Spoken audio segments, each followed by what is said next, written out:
शिवसमारम्भां शङ्कराचार्यमध्यमाम् अस्मदाचार्यपर्यन्तां वन्दे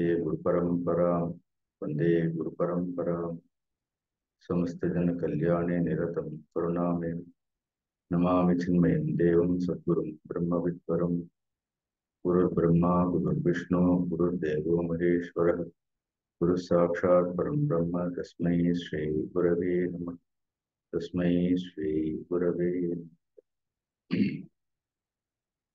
मूकं करोति वाचालं पङ्गुं लङ्घयते यत्कृपातमहं वन्दे परमानन्दमाधवम्.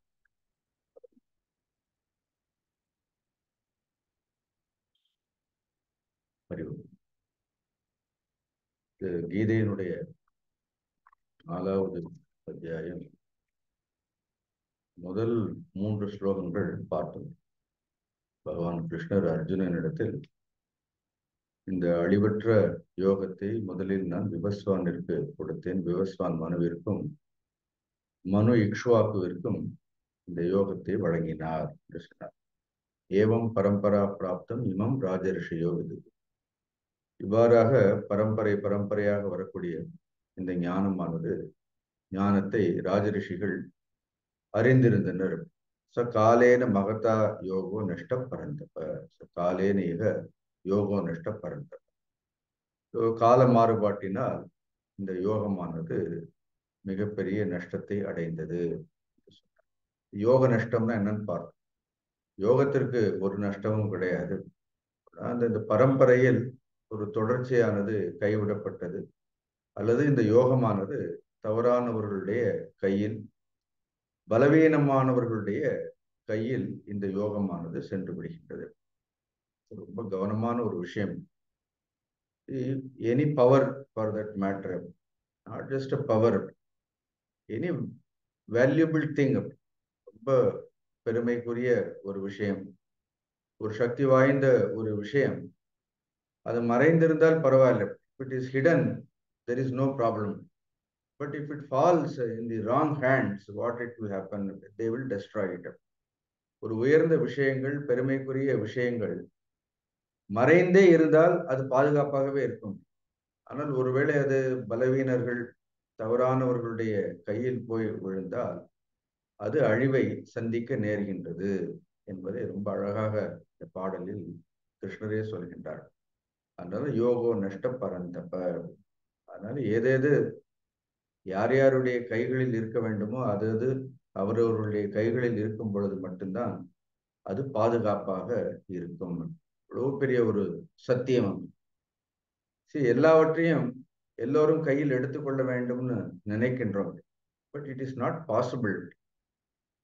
Certain things are meant only for certain people. Only certain people can do it. சில விஷயங்களை சிலரால் தான் செய்து முடிக்க முடியும். ஒரு காரியத்தை ஒருவரால் செய்து முடிக்க முடியும்னா அந்த காரியத்தை நம்மால் செய்ய முடியவில்லை என்றால் யாருக்கு செய்து முடிக்கக்கூடிய திறன் இருக்கின்றதோ, ஆற்றல் இருக்கின்றதோ, அந்த செய்து முடிக்கக்கூடிய திறனும் ஆற்றலும் உடையவர்களுக்கு நாம் உதவியாக இருந்தாலே போறோம், உபகாரமாக இருந்தாலே போறோம். அதை நாம் தான் செய்து முடிக்க வேண்டும்னு எந்த ஒரு அவசியம் கிடையாது. ஏன்னா எல்லா காரியங்களையும் எல்லோரும் செய்து முடிக்க வேண்டும் என்று நினைக்க முடியாது. The greatest political power ruling this country, if it falls in the hands of wrong people, instead of ruling, what they will do, they will ruin the entire culture. That is what happening everywhere. Are we not witnessing this same thing in our own generation? If it falls in wrong hand, what will happen? It is equally for spirituality also. அதனால எல்லாரும் தன்னை குருன்னு பிரகடனப்படுத்திக் கொள்ள வேண்டும்னு அவசியம் கிடையாது. எல்லாருக்கும் எவ்வளவு ஆசை. அப்படி யாராவது குருஜி அப்படின்னு கூப்பிட்டா எவ்வளவு சந்தோஷப்படுறோம். See, everybody wants to become a guru. அப்படி குரு இஸ் டோட்டலி, இப்ப குருவனுடைய லட்சணம் என்னன்னு அடுத்து சொல்லப்படுற அஜோபிசன் அவ்யயாத்மா பூதானம் ஈஸ்வரோபிசன். See, not everybody can claim themselves to be an avatar. நானும் ஒரு போஸ்டர் ஒட்டி அடிச்சு இப்படி கையை வச்சுக்கலாம், அவதார புருஷர், இந்த நூற்றாண்டினுடைய மிகச்சிறந்த அவதார புருஷர் இவர்னு.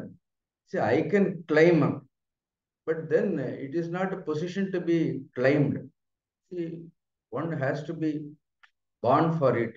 அதற்காகவே அவர்கள் பிறந்திருக்க வேண்டும்.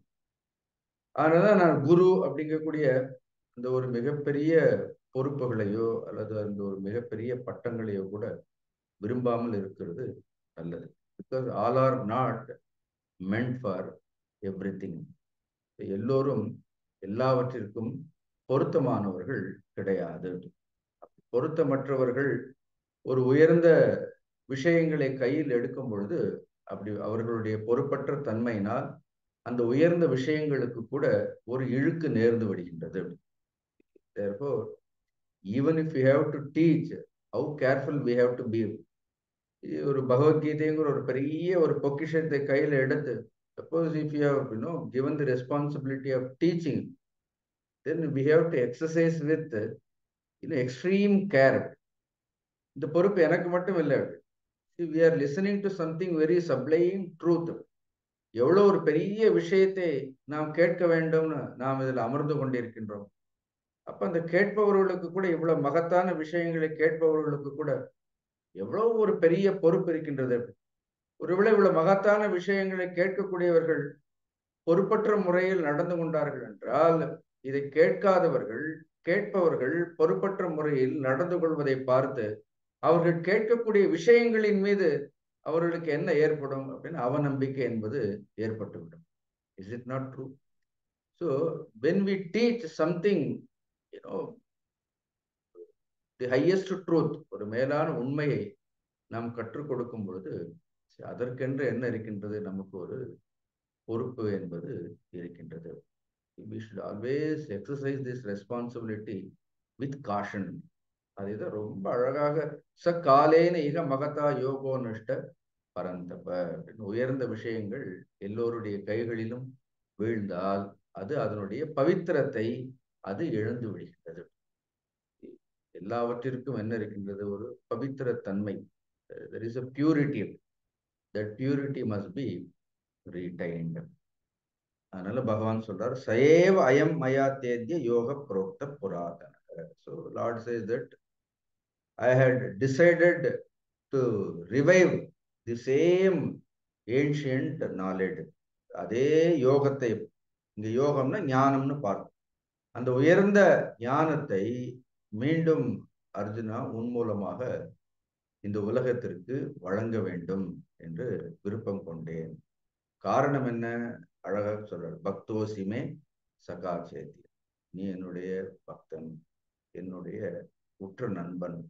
அதோடு மட்டும் இல்லாமல் யூ ஆர் மை டிசைபிள், நீ என்னுடைய சீடனாக இருக்கக்கூடிய காரணத்தினால் ரகசியம் ஹி ஏதத் உத்தமம், இந்த உத்தமமான ரகசியத்தை உனக்கு நான் வழங்குகின்றேன். எல்லாருக்கும் எல்லாவற்றையும் கொடுக்க கூடாதுங்கிறதை கூட இதுல அழகாக சொல்கின்றார். பக்தோசி சகாச்சேதி ரகசியம் ஏதத் உத்தமம். ஏதாவது ஒண்ணு இருக்கணும், ஒன்னா பக்தர்களாக இருக்கணும், இல்லைன்னா நமக்கு ஆத்ம பந்துக்கள்னு சொல்லுவோம். சகானா இங்க என்ன அர்த்தம், சகா மீன்ஸ் ஆத்ம பந்து. நமக்கு எந்தெந்த விஷயங்களில் விருப்பம் இருக்கின்றதோ அதே விஷயங்களில் விருப்பம் உடையவர்களாக இருக்க வேண்டும், ஒத்த கருத்துக்களை நேசிக்கக்கூடியவர்களாக இருக்க வேண்டும். You need not prove the greatness of Bhagavad Gita to those people who don't believe in Sanatana Dharma. யாருக்கு இந்த சனாதன தர்மத்தின் மீது நம்பிக்கை இல்லையோ, இந்த உயர்ந்த விஷயங்களின் மீது நம்பிக்கை இல்லையோ, அவர்களிடத்தில் இதை குறித்து பேசக்கூடாது.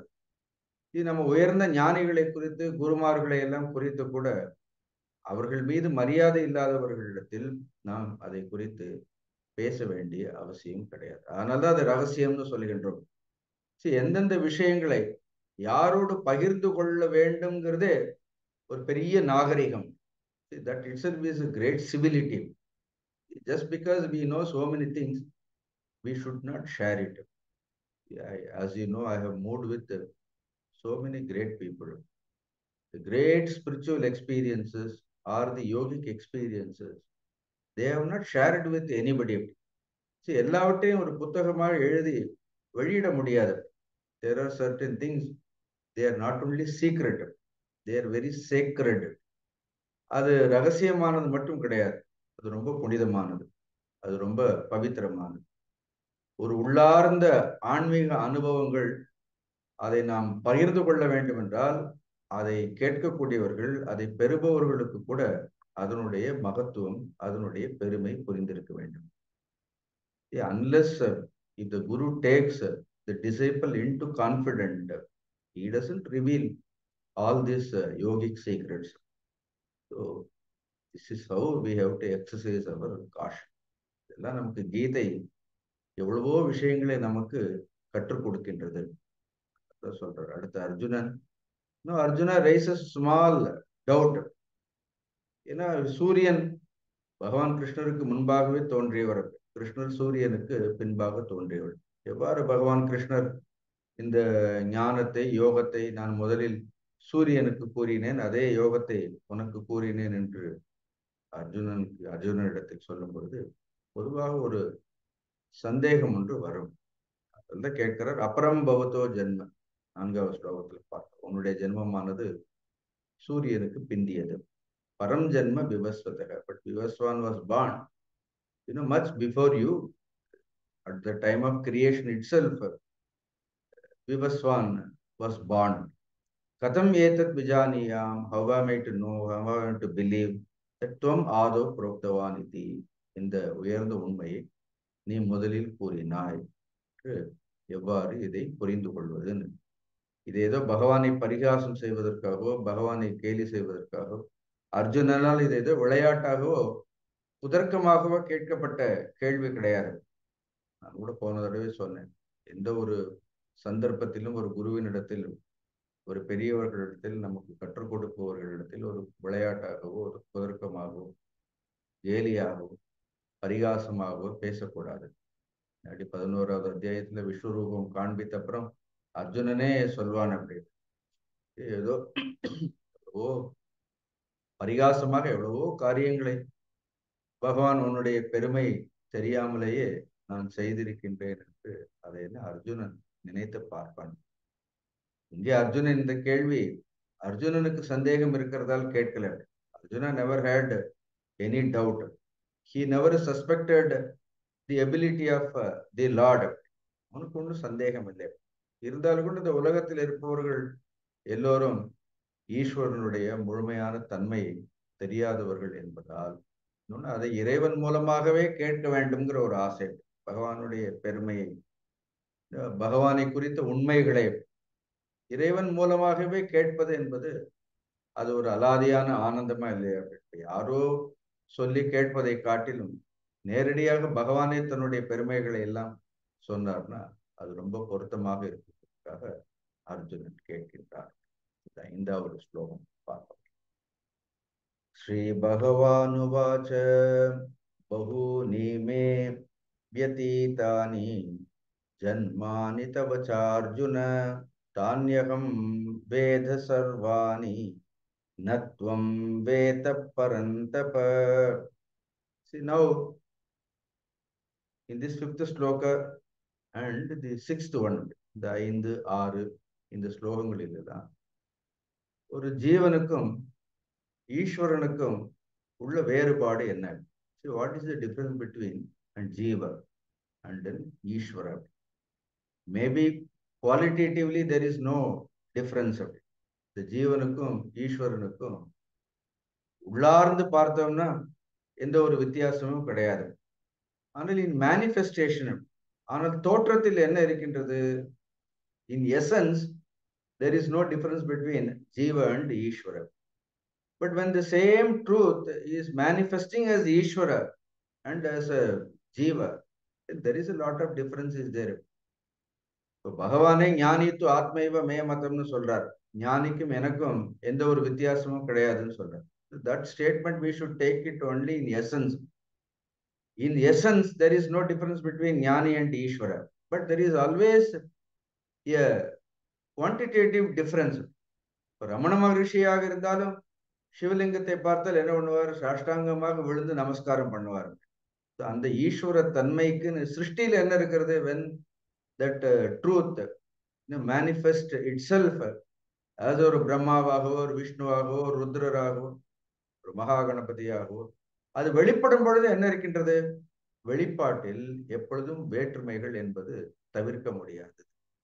அதனால எவ்வளவு உயர்ந்த ஞானிகளாக இருந்தாலும் கூட இறைவனை வணங்குவதற்கு என்ன காரணம்? இறைவன் மீது அவமரியாதை செலுத்த மாட்டார். அதனால லிங்கத்தின் மீது காலையை வைத்துக் கொண்டு படுத்துக் கொள்ள மாட்டார். நானும் சிவலிங்கமும் ஒன்றுன்னு சொல்ல மாட்டார். Because there is a difference. But இங்க நம்ம ஞானிக்கும் ஈஸ்வரருக்கும் உள்ள வித்தியாசம் கிடையாது. ஒரு சாதாரண ஒரு ஜீவனுக்கும் ஈஸ்வரனுக்கும் என்ன வித்தியாசம்? அது எவ்வளவு பெரிய வித்தியாசம் இந்த ஞான விஷயத்தில், யோக விஷயத்தில் எவ்வளவு பெரிய வித்தியாசம் சொல்றார். He says பகூனி மே வ்யதீதானி. பகூனின எத்தனையோ ஜென்மங்கள், என்னுடைய ஜென்மங்கள் இது கடந்து விட்டது. The word, you take this bahuni word, bahu itself is plural. Bahunale many in artham. But in Sanskrit there is always pratama vibhakti. Bahu, bahuni, then become bahuni. So singular, dual, plural aparthana. Singular is bahu, dual is bahuni, plural enna idam அப்படினா bahuni. So when he says bahun சொன்னாலே போறோம். ஆனா when he says bahuni na, right from the beginning சொல்றார். That means what? I know everything completely, right from the time of creation. So whenever I manifested myself, the Lord appeared in this human form. அப்படியே எடுத்துப்போம். When he descended on earth in human form, ஒரு மானுட ரூபத்தை எடுக்கும் பொழுது எத்தனையோ வடிவங்கள். This is not the first time that I am coming down. See, even I have heard such mighty statements from great yogis. I also listened. This is not the first time. When my guru told me, he also told me, Srinivas, he used to call me Srinivas. Srinivas, this is not the first time, I am coming down. He so told me also, this is not the first time we are meeting. இதை நான் ஒன்றும் இது முதல் தடவை வரலை, நாம் சந்திக்கக்கூடியது இது முதல் முறையே கிடையாது. Very casually they made all these remarks. So bahunina, all the birth that I have taken up, every detail of it, I know. அததான் என்ன சொல்றாரு, மே வியதீதானி. வியதீதானின்னு இங்க அது பிரிச்சோன்னா ஆக்சுவலி இட் இஸ் அதீதானி. அதீதம்னா கடந்து போனதுன்னு அர்த்தம். அதீதம் means that which is gone. That means I have taken. So இங்க பீங்கிறது ஒரு உபசர்க்கம். வியதீதானி means just past. பகூனி மே வியதீதானி. ஜன்மானி, அந்த ஜன்மானி இங்கேயும் போட்டோம். பகூனி ஜன்மானி மே வியதீதானி. மே மீன்ஸ் மைன். என்னுடைய எத்தனையோ பிறவிகள் இதுவரையிலும் கடந்து போயிருக்கின்றது. அடுத்து தவ ச அர்ஜுன, நாட் ஓன்லி மைன், தவ ச அர்ஜுன், அண்ட் ஆல்சோ தவ, உன்னுடைய பிறவிகளும் எத்தனையோ பிறவிகள் கடந்து போயிருக்கின்றது. So Lord says that, oh Arjuna, I am not a Jiva. See, our problem is we always think like Jiva. ஜீவனாகவே நாம் நினைத்து கொண்டே இருக்கின்றோம். But even though Lord takes the form of a ஜீவன், அவரும் ஒரு பிறவி எடுத்தால் அது ஒரு ஜீவன் தானே. But that his ஈஸ்வரத்துவ is always asserted. No, we are struggling to assert our own ஜீவத்துவம். We will own the ஈஸ்வரத்துவ. When we are born, இன்னைக்கு காலையில இருந்து just watch today whole day, இன்னைக்கு சாயங்காலம் வரைக்கும் பாருங்க. How many times we express our helplessness? Just take a note and notice it. Even to assert our own jivatva, even the human rights, establish our own rights, exercise our own freedom. How much we struggle. If a day of our life passes without hurting anybody, without complaining about anybody, without showing any ego, understand that you have crossed the frontiers of the jivatva, or they crossed the limits of jivatva. ஒரு முழு நாள் அப்படி எந்த ஒரு complaint இல்லாமல், எந்த ஒரு போட்டி இல்லாமல், எந்த ஒரு புறவையும் இல்லாமல், எந்த ஒரு பலவீனமும் இல்லாமல், ஒரு அலுப்பு இல்லாமல், ஒரு சோர்வே இல்லாமல், இந்த நாள் கழிந்தது என்றால், that means you have asserted your real human nature. Suppose if you live 365 days like this, there is nothing to complain. No, I also think when I get up in the morning, the only problem is I have nothing to complain. The whole day becomes காலையில் எழுந்திருக்கும் பொழுது ஏதோ பரிதாபம், அந்த நாளே பரிதாபம் ஆயிடும் சில பேருக்கு. என்னன்னு அப்படி இருக்கிறது இல்லை. But then when you get up, you get up with so much of energy. Actually, you look forward for this day. See, another opportunity. Another day is given to us.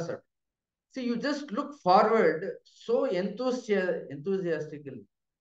Why? Because you have nothing to complain. And you just look at in front of you, there is no one to compete. நமக்கு யாரோடையும் போட்டி போட வேண்டிய அவசியமே இல்லை. யாரையும் முந்தணுங்கிற எந்த ஒரு அவசரமும் இல்லை. நமக்கு எந்த அவசியமும் இல்லை, எந்த ஒரு அவசரமும் கிடையாது. You are at ease. That means what then? At least now you can say that you are a jiva. புரியுறதா உங்களுக்கு? இல்லைன்னா we are only jantu. You can't even claim yourself as a jiva. அது ஏதோ ஒரு ஜந்து மாதிரி. You are not a jantu. ஏதோ ஒரு கொசு முன்னாடி பறந்து வந்து தேடி போய் அதை என்ன பண்ணிடலாம், it cannot escape far away. அதுவே நம்மள சில நேரம் விளையாட்டு காட்டும். Sometimes we just get defeated by a small mosquito. But you are not a jantu. You are not a mosquito that anybody can come and யார் வேணாலும் வந்து தட்டி போடலாம். See, sometimes leave the ஈஸ்வரத்துவ. See, we don't even assert the nature of jivatva also. நம்ம ஒரு ஜீவன்.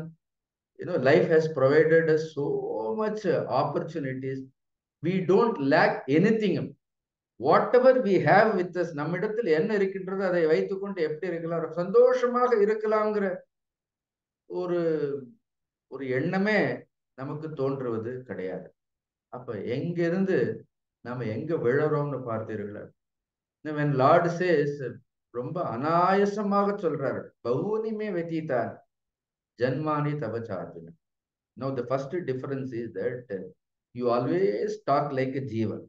Not only in this birth, I have been seeing you, in so many births. No, அதான் சொல்வேன், he evolved very slowly. Ours is an old version.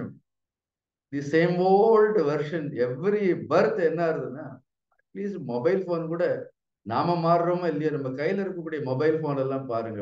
Every year they bring out with a new version. No, sometimes you see people 25 years, 30 years, you are moving with the same old version. In fact, we doesn't become from worst to better. Sometimes we become worst to worst. நம்மளுடைய version என்ன ஆயிட்டே இருக்கிறது. We always fail to update our version. நம்மளுடைய வெர்ஷனே நாம என்ன பண்றது அப்படின்னு update பண்றதே இல்லை. Lord says, no. Every time I come with an updated version.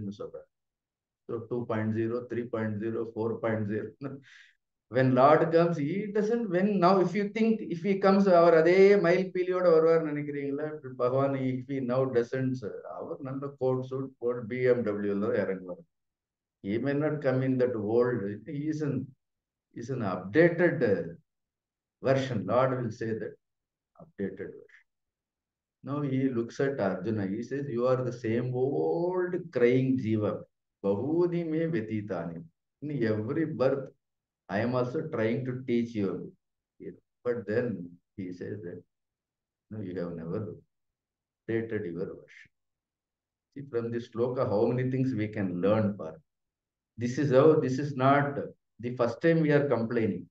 This is not the first time we are crying. This is not the first time we are competing with somebody.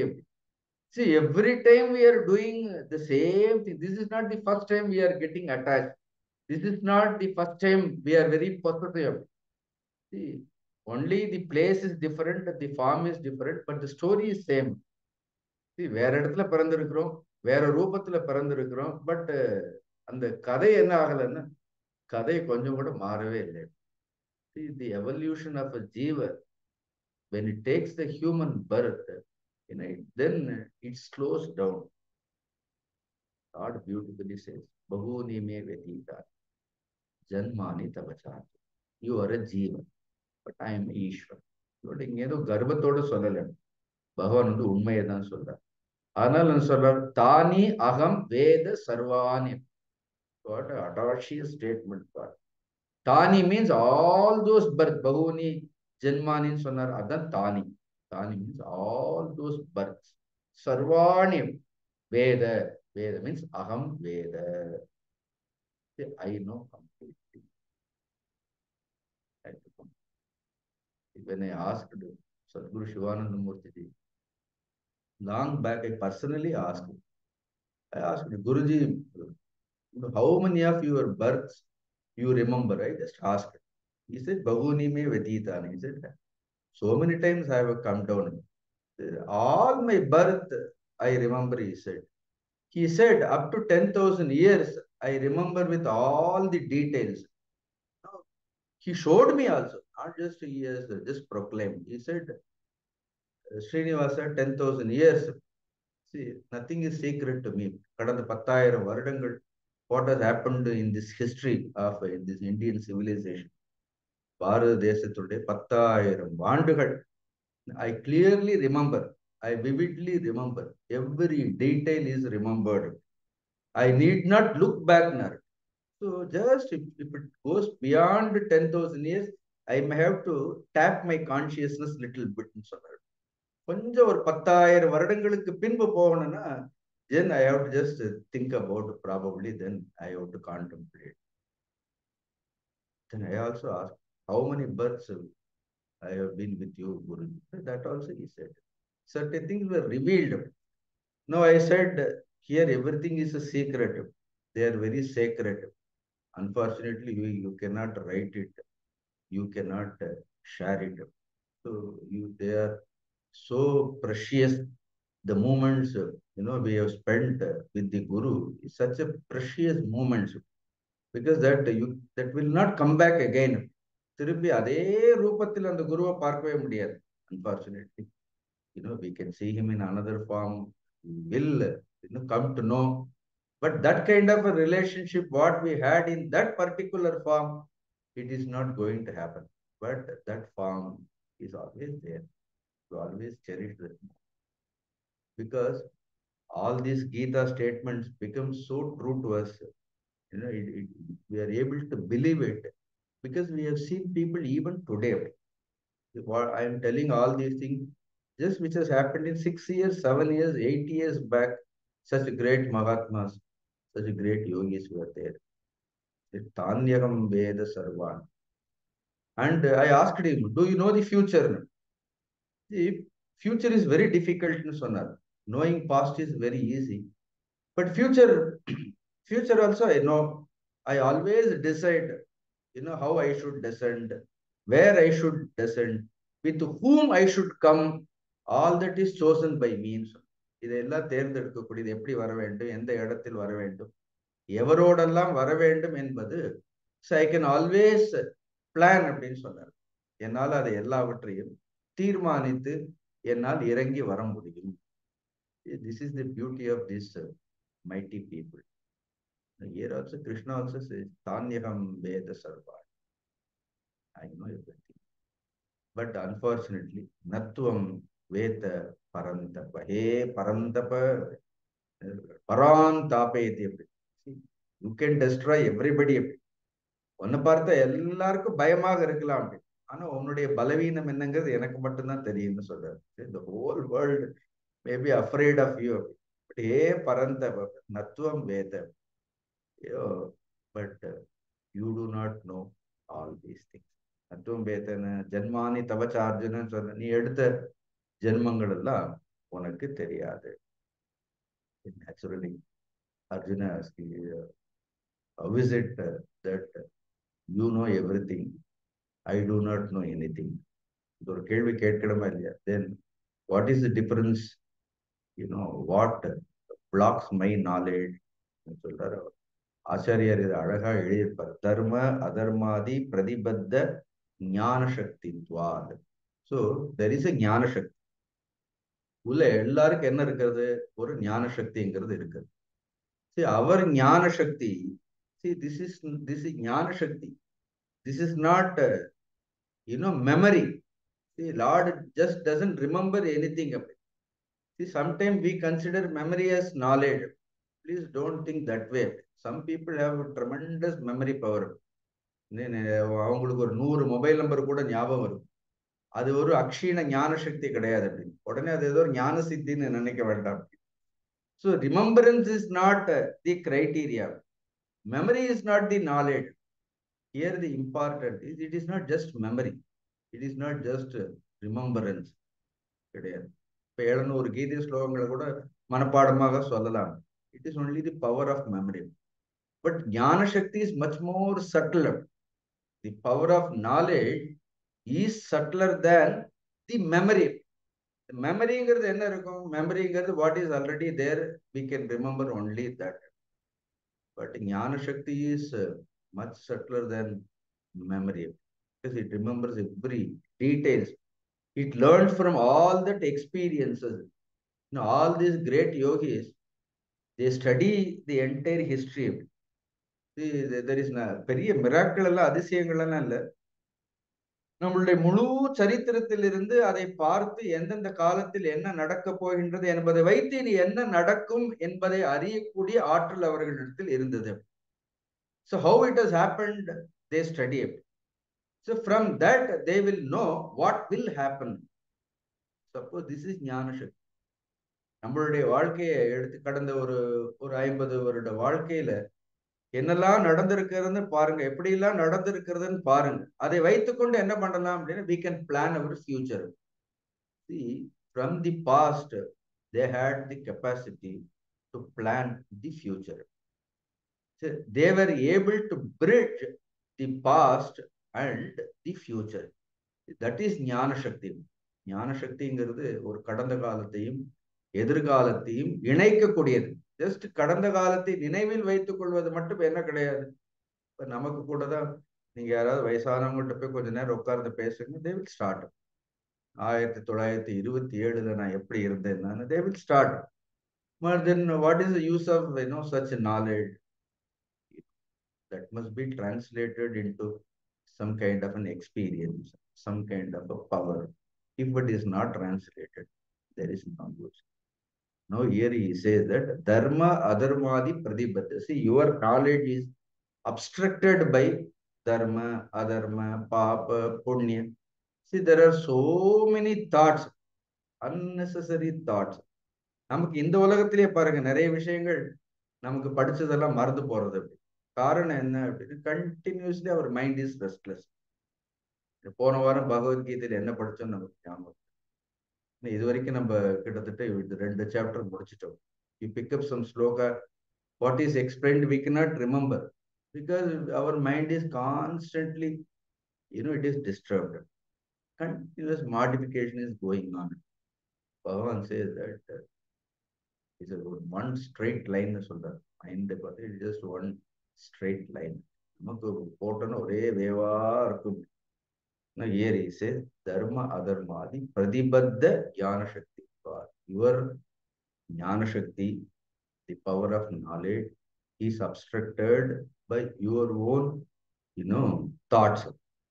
But I also have thoughts, but my power of knowledge is not obstructed by papa, punya, dharma, adharma. I have gone beyond all those things. Therefore, I remember everything. Natvam veta parantapa. Categorically, he says, I know everything. Arjuna, you do not know anything. Then this one statement is enough for you to surrender to the Guru. This one statement is enough for you to surrender to the Lord. When the Guru says, I know everything, you do not know anything, then not knowing anything is our best qualification. No, I always say that our helplessness, the hopelessness is the best qualification. See, if you are helpless, you are hopeless instead of trying something. If somebody knows, better surrender to them. The Lord clearly says, I know everything. You do not know anything. Better the ignorant person should only surrender to the man of knowledge. Why can't we take their guidance? But sometimes we don't know anything, but our ego is so big. நமக்கு ஒண்ணும் தெரியாது. ஆனா நம்மளுடைய அகங்காரம் மட்டும் என்ன இருக்கும் அப்படின்னு அகங்காரம் மட்டும் பெருசா இருக்கும். அது அவ்வளவு சீக்கிரம் நம்மை வந்து சரணடைகிறதுக்கு கூட அனுமதிக்காது. நமக்கு தெரியாதுங்கிறது அதை ஒத்துக்கவும் ஏற்றுக்கொள்வதற்கே நமக்கு என்னது we do not knowங்கிறது even to accept it you need some kind of a wisdom. You won't accept that I know not anything. The other person knows better than me. Therefore, I should surrender. நான் ஏற்கனவே சொல்லிட்டேன். Either we should surrender or we should help them. நம்மை காட்டிலும் ஒரு காரியத்தை வேறொருவர் சிறப்பாக செய்கின்றார்கள் என்றால் அந்த சிறப்பாக செய்பவர்களுக்கு நாம் உதவ வேண்டும். Here it is a pure guru-shishya relationship. Therefore, a disciple should always surrender to the guru. So he knows the best. He knows the best. Therefore, it's Natvam Veda Parantapa. No, here also there is a question raised by Adi Shankaracharya Bhagavan. அழகா சொல்லுவார். எனக்கு ஏன் தெரியறது அப்படின்னு கிருஷ்ணர் எதற்காக சொல்றாருன்னா அகம் புனக நித்திய சுத்த புத்த முக்த ஸ்வபாவா. எங்கேயாவது கேட்டிருப்பீங்க நித்திய சுத்த புத்த முக்த ஸ்வபாவா கேட்டிருக்கீங்க. இது லாஸ்ட் அஷ்டோத்திரம் of Gurudev. Is that aham punaha. How do I know I am nitya, I am shuddha, I am buddha, mukta? There is no need to translate it. I am eternal. I am ever pure. I am always awakened. I am always liberated. So mukta svabhavatva anavarana jnana shakti. My jnana shakti is anavaranam. My jnana shakti is unobstructed. My jnana shakti is not covered by anything. Therefore, even if I take the form also, the beauty is when Lord takes the form, he remembers his formless nature also. Now, is it a remembrance? அது ஒரு மெமரியா? That I am formless மெமரியா? அது வந்து it is an experience, it is a truth. So it is not just a memory, realization, it is not a memory. Even if he takes the form, he knows that he is of the nature of formless. And he knows all the forms that is taken by him also. அவர் எடுத்த எல்லா பிறவிகளும் அவருக்கு தெரியும். But இத்தனை பிறவிகளும் உண்மை கிடையாது. இந்த வடிவங்கள் எல்லாமே உண்மை கிடையாது. வடிவமற்றதுதான் என்னுடைய உண்மையான ஸ்வபாவங்கிறதும் அவருக்கு என்ன தெரியும்? They know the transcendental nature of the truth also. The immanent nature of the truth also known. அவர்களுக்கு எல்லாமே தெரிந்திருக்கிறது. Now, இதற்கு மேல what is there to prove? The guru need not prove anything. He knows. There ends everything. And if you want to add one more word, for your own, you just say that he knows everything. He knows everything. இன்னும் ஏதாவது சேர்த்துக்கணும்னா nothing is unknown to him. Therefore, don't take him for granted. எதிர்க்கு நின்று பேசும்பொழுது ரொம்ப கவனமாக பேசணும். ஏன்னா நாம என்ன பேச போறோங்கிறது நமக்கு முன்னாடியே அறிந்திருக்கக்கூடியவர் தான் குரு. அடுத்து என்ன சொல்ல போறாங்கிறத நாம நினைக்கிறதுக்கு முன்னாடியே he knows that what we will think, even every thought, first it is stamped by him. Your thought is stamped by him. Then only it comes to our mind. We think. அதுக்கப்புறம் தான் நமக்கே தெரியும். Before the process of thinking start, in the origin of our thought itself, the guru knows. See, I have personally experienced all these things. அதனால many times I think இனிமே பேசுறதே போரும் தோணும். Silently sit quiet. Because the master knows everything. The guru knows everything. அதனால அடுத்த ஸ்லோகம் ரொம்ப முக்கியமானது. Unless you study with this kind of a background, நமக்கு அடுத்த ஸ்லோகங்களை எல்லாம் படித்தால், when he says I know everything, Arjuna, you do not know anything. இது ஏன் சொல்றாருங்கிறது, the strength of the statement, if you don't grasp it, அது நமக்கு சரியாக புரியலைன்னா அடுத்த ஸ்லோகம் பகவான் என்ன சொல்ல வர்றாருங்கிறது நமக்கு புரியாது. அதனால ஒரு குருவின் இடத்துல இருக்கிறோம்னா, see completely we should listen. எல்லாம் தொடர்ந்து கேட்கணும். see somewhere we pick up something from here, somewhere from there. நாம இங்க கொஞ்சம் அங்க கொஞ்சமாக கேட்டு புரிந்து கொண்டோம் என்றால் ஒரு குருவை குறித்து நம்மால் முழுமையாக புரிந்து கொள்ள முடியும். therefore now Arjuna is asking kadam tarhi tava nitya ishwarasya dharma adharma abhave api janma iti uchyate. சொல்ற தருகி நித்திய ஈஸ்வரசிய தர்ம அதர்ம அபாவே அபி, நீ நித்தியனாக இருக்கிற, சுத்தனாக இருக்கிற, புத்தனாக இருக்கிற, முக்தனாக இருக்கிற, அப்போ why you should take birth? So you are an ஈஸ்வரா. See, we are Jeeva's, we are not Nithya's, we are not சுத்தாஸ். நாங்க நித்தியர்கள் கிடையாது, சுத்தர்கள் கிடையாது, புத்தர்கள் கிடையாது, முக்தர்கள் கிடையாது. therefore we take birth. but then you are also taking birth. then why you should take birth? then he says that பிறவி எடுக்கணும்னு என்ன இருக்கணும், ஏதோ ஒரு தர்மம் அதர்மம் பாப்பம் புண்ணியம் தான் பிறவிகளுக்கு காரணம்னு கேள்விப்பட்டிருக்கிறோம். அப்படி என்ன பெரிய பாவம் பண்ண கிருஷ்ணா நீ இந்த பிறவி எடுக்கிறதுக்கு? Suppose if you think that you are நித்திய சுத்த புத்த முக்த ஸ்வபாவ, then why should you take this birth? He says, I am never born. Simple answer is I am never born. See, these statements only a Lord can make. I can say that I know all my birth, past birth I know. He will say that I will know all my future birth also. Yet they can say that I was never born. I am unborn. See what a contradictions, முரண்பாடுகள். அது மேலோட்டமாக பார்க்கும் பொழுது அது முரண்பாடுகள் இருக்கின்ற மாதிரி தெரிகின்றது. This sloka, the sixth sloka is very, very important sloka. When I studied, from the spiritual aspect also, for a spiritual aspirant, we really mean business in spirituality. We wanted to do some business in spirituality. That means, this I'm just sadharanama solren. You really mean business.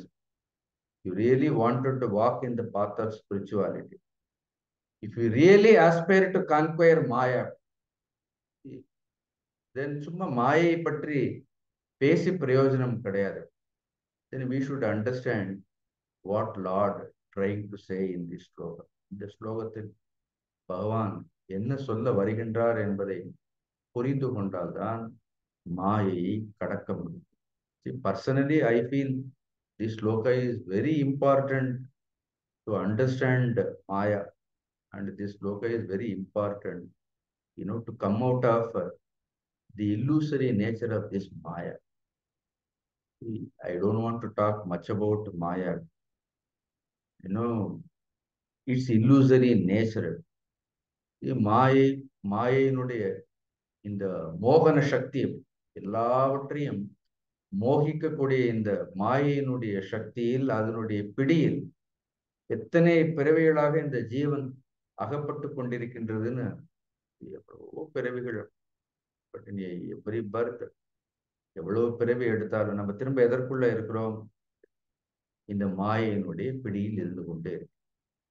We really want to get out of this Maya. This is the beautiful sloka.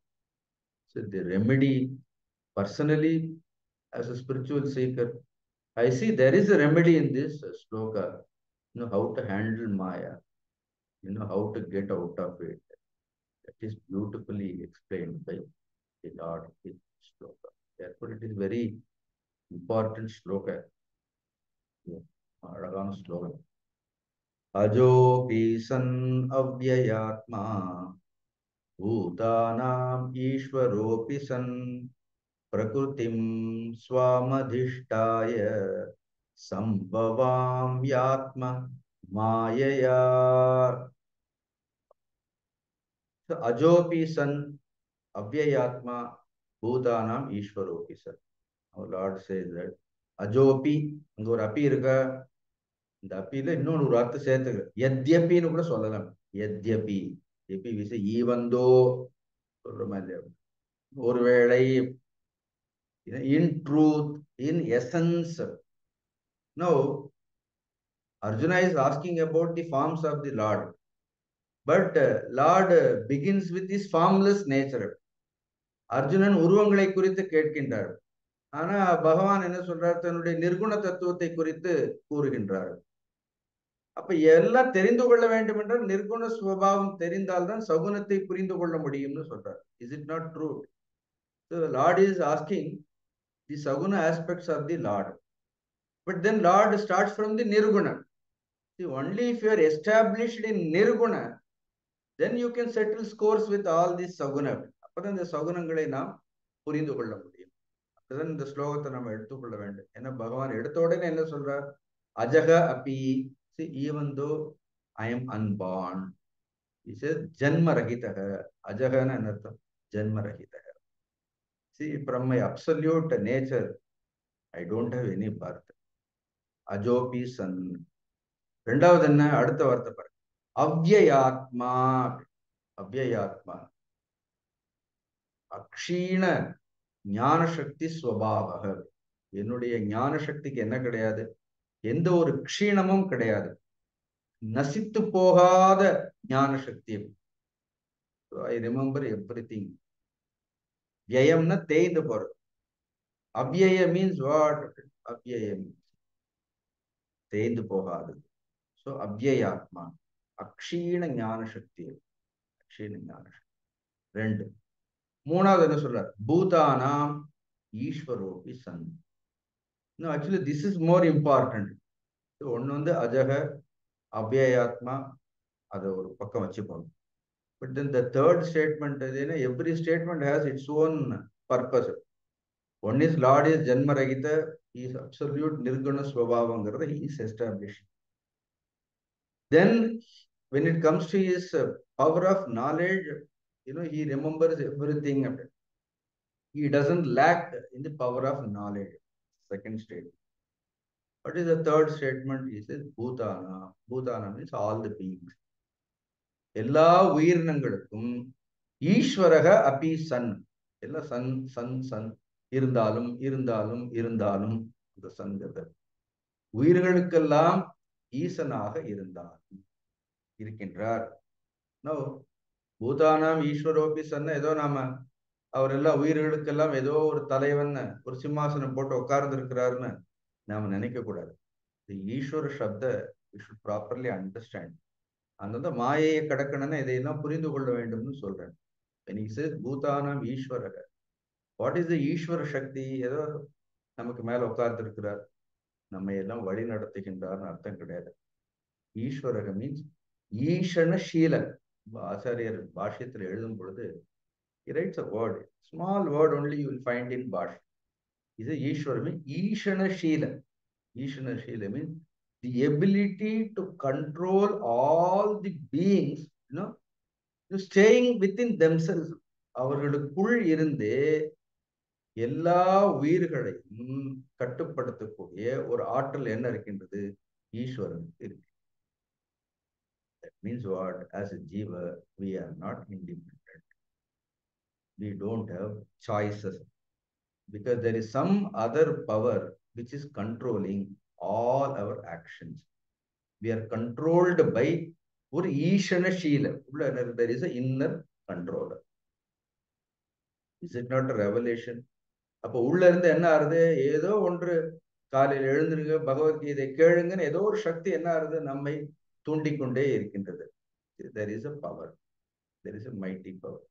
ராமயன் சர்வபூதான் யந்திராரூடாணி மாயையான் படிச்சோமா இல்லையா? ஈஸ்வர சர்வபூதானாம் கிருத் தேசே திஷ்டத்தி. எல்லாருடைய உள்ளத்திலும் வீட்டிலிருந்து ராமயன் சர்வபூதான் எல்லோரையும் என்ன பண்ற? யந்திராரூடாணி மாயை. மாயைங்கிற ஒரு யந்திரத்தில் ஏற்றி வைத்து எல்லோரையும் சுழற்றி கொண்டே இருக்கின்றேன்னு. See, with his own power of Maya, Lord and his power of Maya, controls the complete working of this Prakriti. Therefore, he says that I am the Ishvara. Bhutanam Ishvaro Isa. Then the second statement line, Prakurtim Swamadishtaya. பிரகிருத்தியை நான் என்னுடைய கட்டுப்பாட்டில் வைத்துக் கொண்டு சம்பவாமி ஆத்மமாயா. So ஆத்மமாயா, இங்க ரெண்டு வார்த்தை இருக்கு, பிரகிருத்தியும் ஸ்வாமதிஷ்டாய. He uses one word, prakriti. Actually, that itself is enough to deeply study. Prakritium swamadhishtaya sambhavami yuge yuge இங்கேயும் சொல்லியிருக்கலாம். See, then he makes another statement, therefore we have to carefully study it. Because there is no difference between prakriti and maya. Maya to prakriti viddhi, mayinam to maheshwarahan. I think in Shweta Upanishad we have studied. There is no difference between prakriti and maya. Prakriti and maya both are same. But Lord could have, one statement is enough. Prakritim swamadhishtaya nale enna idam ange aduve maaye da. But then he makes another statement, not just to add, complete the slogathirku kade. Then, there are slight differences we should understand only for our own sadhana. நம்மளுடைய சாதனைக்காக தான் பிரகிருத்தினா என்ன, மாயைனா என்ன, இதையெல்லாம் புரிந்து கொள்ள வேண்டும். They are little very subtle subject. Therefore, Lord makes Prakritim Swamadhishtaya Sambhavami Atma Mayayan ரெண்டு வார்த்தை பயன்படுத்துகிறார். மாயைங்கிற வார்த்தையை பயன்படுத்துகிறார், பிரகிருத்தியையும் பயன்படுத்துகிறார். பிரகிருத்தியை என்னுடைய வசத்தில் வைத்துக் கொண்டு, இரண்டாவது என்ன சொல்றார், ஆத்ம மாயையா என்னுடைய மாயையினால் சம்பவாமி. It's a beautiful word. சம்பவாமி means I just surge forth. இங்கிலீஷ்ல கூட சொல்றோம், சர்ஜ்னு சொல்றோம். I am not pushed into this world. We are all, நம்மெல்லாம் சொல்ல முடியாது சம்பவாமின்னு சொல்றோம், நம்மெல்லாம் பவாமி. All the jivas are only பவாமி. பகவான் தான் சம்பவம் பண்றவர். He just சம்பவாமி.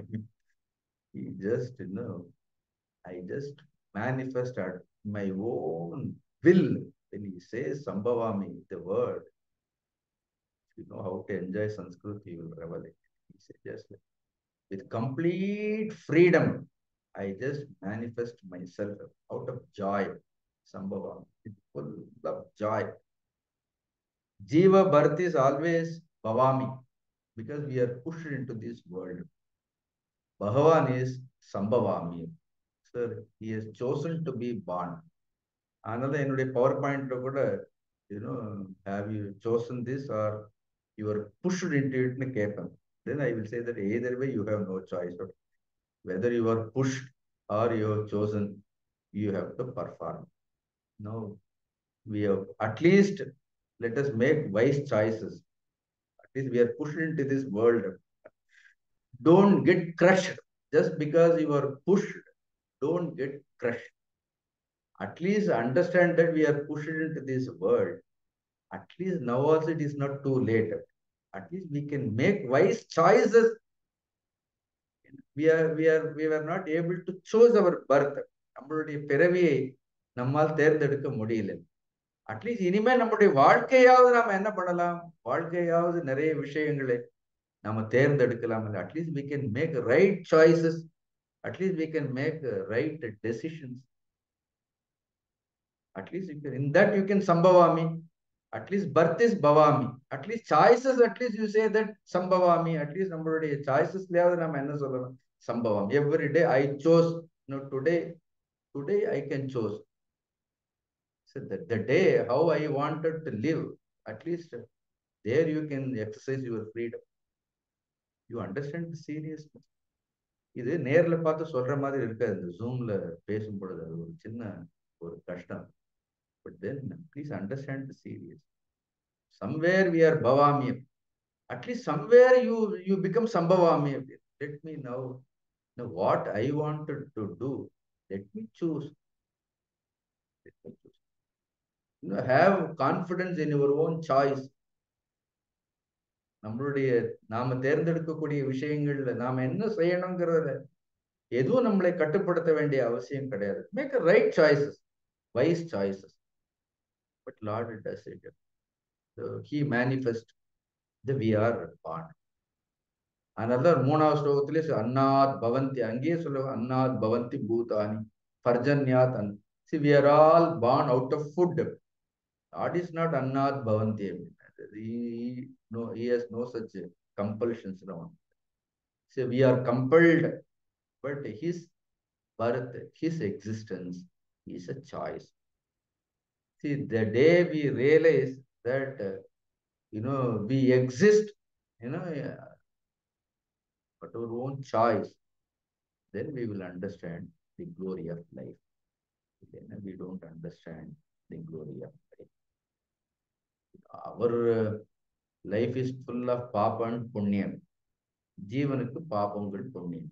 ஈஸ்வரனுக்கு என்ன கிடையாது அப்படின்னா பாப புண்ணியங்கள் கிடையாது. Now he says prakritim swamadhishtaya. Swamadhishtaya means prakritim vashikritya. He keeps all his prakriti always under his control. பிரகிருதியை அவருடைய கட்டுப்பாட்டில் வைத்திருக்கின்றார். நம்முடைய கேள்வி அவசம் பிரகிருத்தேர வஷாத் பின்னாடி பார்ப்போம். But then we are under the influence of prakriti. பிரகிருதி சரின்னா சிரிப்போம், பிரகிருதி சிரிக்க கூடாதுன்னு சிரிக்க மாட்டோம். பிரகிருதி பேசுன்னா பேசுவோம், பிரகிருதி பேசக்கூடாதுன்னு என்ன பண்ணுவோம்? We think that we are, நாம தான் எல்லாம் முடிவு எடுக்கிறோம். No, no. We are compelled by some other force to laugh. If it says, Prakriti says, Gunas will tell, now you smile, then we will smile. The Gunas will say, don't smile. Our Pata Sirika Kodadana, if your Guna dictates, then you will not smile. This is a problem. We are always controlled by the Guna. உள்ளந்து குணங்கள் என்ன சொல்றதோ அதெல்லாம் என்ன பண்ணுவோம், அதெல்லாம் கேட்டுட்டே இருப்போம்.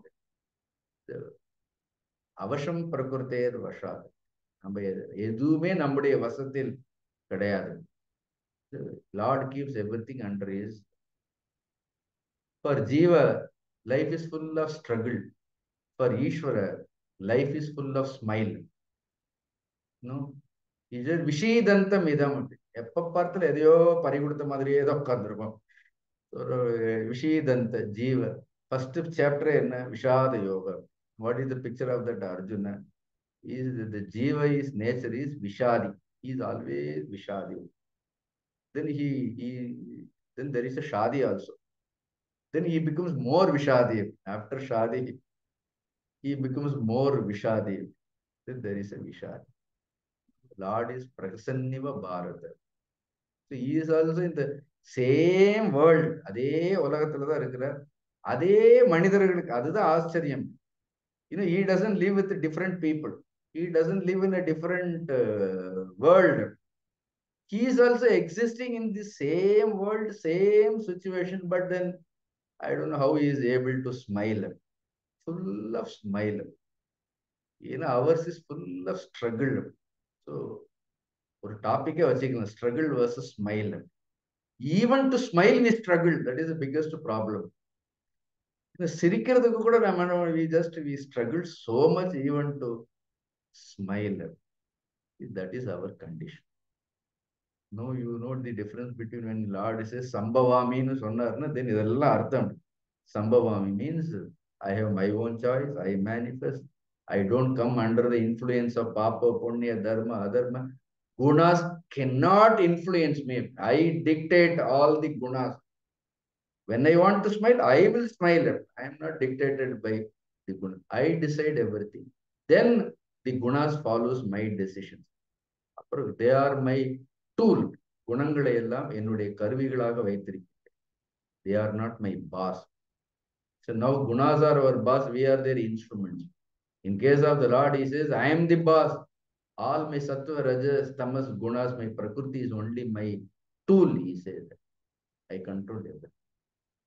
I am all this. Gurudev keep smiling. நான் எப்பொழுதும் என்ன பிரகசன்னிவ பாரத்.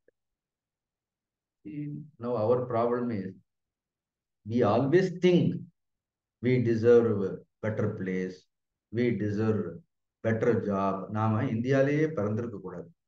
நம்முடைய அறிவுக்கெல்லாம் நம்ம உடனே சொல்லுவோம், நம்மளுடைய அறிவுக்கெல்லாம் நம்ம அமெரிக்கால பிறந்திருக்கணும். Many times we think that we deserve better birth, better place. First time when I was posted in Madurai, my ego was so big, I thought I deserved a better place than Madurai.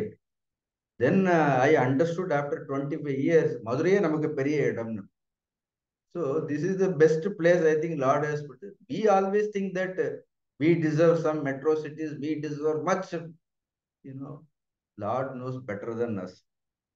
See, if we can't perform here, இங்கே அதான் சொன்னேன், இங்கேயே குப்பை கொட்ட முடியல. Then how we can perform at other places. But always Jiva thinks that, எனக்கு வாழ்க்கையில சந்தர்ப்பங்களே கொடுக்கல. I deserve better place, I deserve better situations, I deserve better birth. எனக்கு இன்னும் ஒரு நல்ல பிறவிகளை எல்லாம் கிடைத்திருக்கு. I should have born as men, women. இன்னும் கொஞ்சம் அழகாக பிறந்திருக்கலாம். All that we can think. But then, do we have any choice? The thing is, we don't have choice. Guruji தேஜோமயன்ஜி வேடிக்கையா சொல்லுவார், ஒரு 10 பேர் கருப்பா பிறந்துட்டாங்கன்னா, so they all prayed to God. ஏன்னா அப்ப இவ்வளவு மேக்கப் கிட் எல்லாம் கிடையாது. So you cannot look different. So they kept on praying the Lord. The Lord appeared before them. So என்ன வரம் வேணும்னு கேளுன்னு ஒவ்வொருத்தரா கேட்டார். ஃபர்ஸ்ட் எனக்கு அழகா ஆகணும், அப்படியே வெள்ளையா ஆயிடணும்னு சொன்னார். அவர் சொன்னோடனே 10வது ஆள் சிரிச்சாரு. ஸோ 2, 3, 4 எல்லாரும் கேட்க எல்லாரும் அப்படிதாங்க, எல்லாரும் நாங்க வெள்ளை ஆகணும் அழகா ஆகணும்னு கேட்டோம். கடைசியில அந்த 10வது ஆள் நீ என்ன ஆகணும்னு கேட்டோன்னு, ஒண்ணு வேண்டாம், இந்த முதல்ல இருக்கக்கூடிய 9 பேரையும் திருப்பி கருப்பாக்கிட்டுன்னு சொன்னார். So this is what exactly happens. See, we think something, when a Lord exactly decides in an opposite way, things doesn't happen exactly as we think. Therefore, see, some grace is guarding us. If things are going very smoothly in our life, please understand, even there is a unseen presence of God is there. God need not be present there physically. அவசியம் கிடையாது. The physical presence of the Guru is not required. His unknown presence, His grace, His blessings, they are always there. அதனால்தான் எல்லா விஷயங்களும் சரியாக நடக்கிறதுன்னு, அதையோட நம்மளுடைய திறமையால நாம நடக்கிறதுன்னு நாம நினைக்க கூடாது. நாமெல்லாம் செய்யறதால எல்லாம் கரெக்டா நடந்துட்டு இருக்கிறது. நாம இல்லைன்னா ஒண்ணுமே நடக்காதுன்னு அது இன்னொரு எண்ணம். அது நாம் இருந்தாலும் இல்லாவிட்டாலும், see, there is an unseen presence of the Lord, His grace, His blessing, whether He is present physically is present or not. His unseen presence is always available. It is always guiding. It is always blessing. This we should understand. The little subtle points of this sloka, what is here, Prakritim Swamadishtaya, what is Sambhavami Atma Mayaya, Atma Mayana, Prakriti Nana. There are few takeaways from these slokas. ஸ்லோகங்கள் வந்து சில விஷயங்கள் நம்மளுடைய ஆன்மீக சாதனைகளுக்கு தெரிந்து கொள்ள வேண்டிய விஷயங்கள் இருக்கு. I think that subtleties, I think probably we take it up in our next class.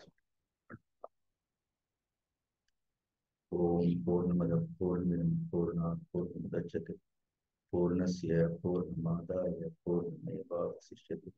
Om Shanti Shanti Shanti. Hari Om Shri Guru. Hari Om.